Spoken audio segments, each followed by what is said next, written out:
नमस्तेस्तु भगवन् विश्वेश्वराय महादेवाय त्र्यम्बकाय त्रिपुरान्तकाय त्रिकाग्निकालाय कालाग्निरुद्राय नीलकण्ठाय मृत्युञ्जयाय सर्वेश्वराय सदाशिवाय श्रीमान् महादेवाय नमः।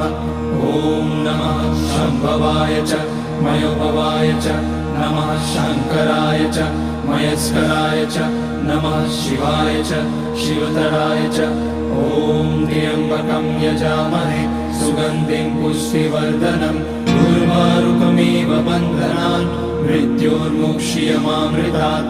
नागेन्द्रहाराय त्रिलोचनाय भस्माकराय महेश्वराय नित्याय शुद्धाय दिगम्बराय तस्मै नकाराय नमः शिवाय।